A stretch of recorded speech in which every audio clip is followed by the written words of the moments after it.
Malaysia merupakan sebuah negara berbilang kaum yang unik kerana rakyatnya terdiri daripada pelbagai jenis bangsa dan 3 kaum utama yang terdapat di negara ini ialah Melayu, Cina dan India. Menurut Kamus Dewan Bahasa dan Pustaka, perpaduan merujuk kepada penggabungan atau hubungan yang erat bersifat toleransi yang diwujudkan antara kaum atau etnik berbeza untuk mencapai matlamat bersama iaitu keamanan secara jujur dan ikhlas. Dalam kata lain, perpaduan ialah proses menyatupadukan seluruh masyarakat untuk membentuk satu identiti dan nilai bersama.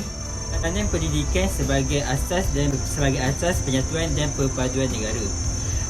Pepatah Melayu ada menyatakan meletup buluh ialah daripada rebusnya. Dalam hal ini, pendekatan memupuk perpaduan melalui pendidikan terutamanya dari kecil merupakan antara cara yang berkesan. Antara langkah yang boleh diambil ialah mewujudkan sistem persekolahan yang sama untuk semua kaum. Pada awal pembentukan Malaysia, dalam laporan Razak ada mencadangkan bahawa penubuhan sekolah-sekolah menggunakan bahasa Melayu sebagai bahasa perantara dan sekolah-sekolah jenis umum menggunakan bahasa penghantar seperti Cina, Tamil dan Inggeris. Laporan ini jelas menyatakan kepentingan bahasa Melayu sebagai bahasa perpaduan.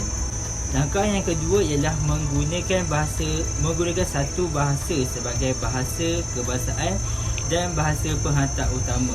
Penggunaan bahasa kebangsaan merupakan cara penting untuk menyatupadukan masyarakat berbilang kaum di negara ini.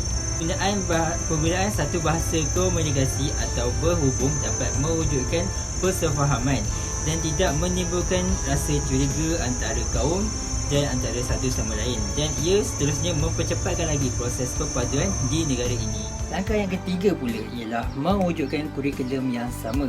Dalam hal ini, kurikulum ialah sebuah rancangan pendidikan yang mempunyai segala ilmu pengetahuan seperti kemahiran, nilai-nilai dan norma unsur-unsur kebudayaan dan kepercayaan seharian hidup kita. Dan peranan kurikulum dalam pendidikan adalah untuk membina perkembangan pelajar yang lengkap dari segi jasmani, rohani, akal dan emosi. Ia juga berperanan melahirkan sebuah masyarakat yang mendukung cita-cita dalam mewujudkan perpaduan berpandukan rukun negara yang mempunyai 5 perkara iaitu kepercayaan kepada Tuhan, kesetiaan kepada raja dan negara, keluhuran perlembagaan, kedaulatan undang-undang dan kesopanan kesusilaan. Langkah yang keempat pula ialah menjalankan sistem peperiksaan yang seragam. Dalam mewujudkan kurikulum yang seragam dan sama, kerajaan perlu menambahbaik sistem peperiksaan yang sedia ada supaya ia dapat memperkukuhkan lagi usaha ini. Dengan ini, pelajar tetap dapat belajar dengan lancar walaupun telah berpindah ke sekolah lain. Langkah ini boleh menolong proses menyatupadukan pelajar berbilang kaum. Di samping ia turut dapat mewujudkan kepribadian yang sama.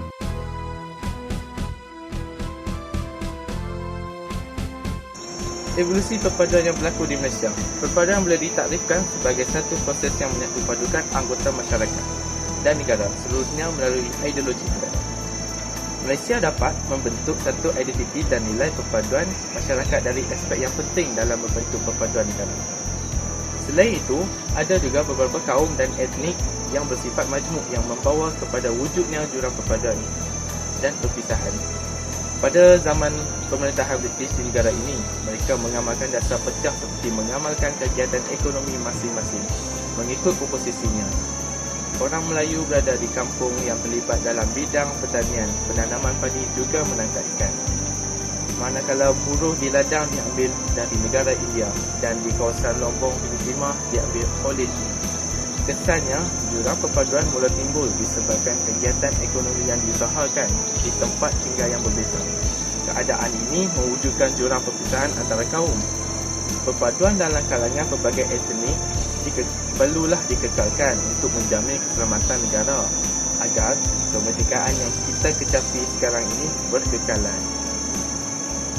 Hal ini juga untuk mengelakkan berulangnya perkara yang tidak diingini seperti rusuhan kaum pada 13 Mei 1969 yang telah berlaku di negara kita yang telah mengorbankan banyak masyarakat.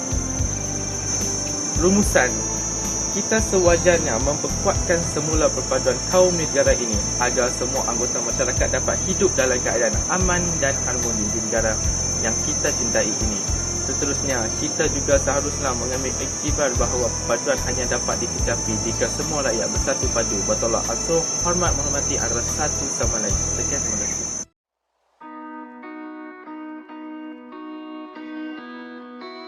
Bahasa Melayu yang juga dikenali sebagai Bahasa Malaysia telah menjadi bahasa rasmi bagi negara kita pada tahun 1967 yang di-Pertuan Agong Sultan Ismail Nasiruddin Shah telah mengisytiharkan Bahasa Malaysia sebagai bahasa rasmi negara kita pada 1 September 1967 setelah Parlimen bertindak meluluskan rang Undang-Undang Bahasa Kebangsaan dalam persidangannya yang telah diadakan pada Mac 1967. Peranan bahasa Melayu sebagai tunjang dalam perpaduan kaum dapat dibahaskan melalui beberapa cara, antaranya dengan melalui pendidikan, masyarakat dan juga media massa. Peranan perdana bahasa Melayu sebagai bahasa perpaduan antara kaum adalah setiap tenaga pelajar perlu menerapkan bahasa Melayu dalam kalangan pelajar dengan menjadikan bahasa Melayu sebagai bahasa utama dalam pembelajaran dan pengajaran. Dengan itu, para pelajar dapat bertutur dalam bahasa Melayu dengan baik dan secara tidak langsung akan memudahkan mereka untuk berkomunikasi dengan rakan-rakan dari kaum yang lain dan akan mewujudkan hubungan yang baik dan harmoni antara pelajar.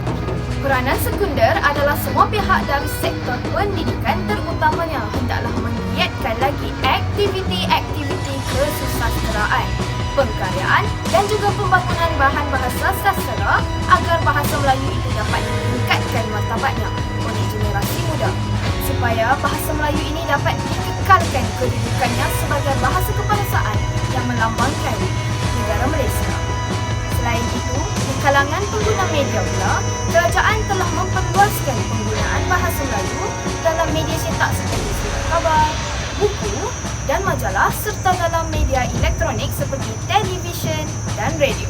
Pengaruh televisyen dalam memperkasakan bahasa Melayu sebagai alat perpaduan amatlah besar kerana bahasa Melayu digunakan sebagai bahasa utama isi kandungan rancangan seperti berita, soal jawab dan juga telebuat.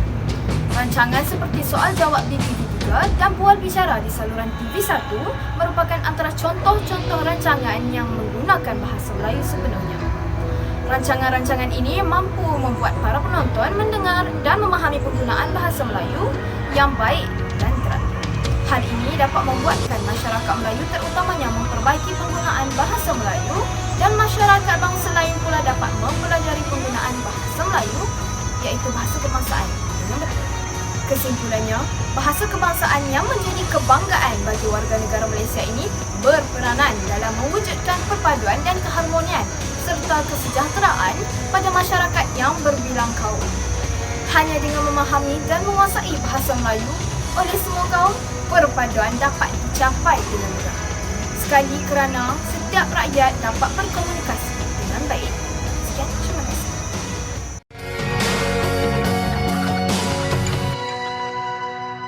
Akan menerangkan kepada anda 3 langkah yang boleh menyatupadukan kaum-kaum di negara ini. Pertama, rakyat Malaysia seharusnya menghindari perkara-perkara yang boleh mencetuskan provokasi di negara ini.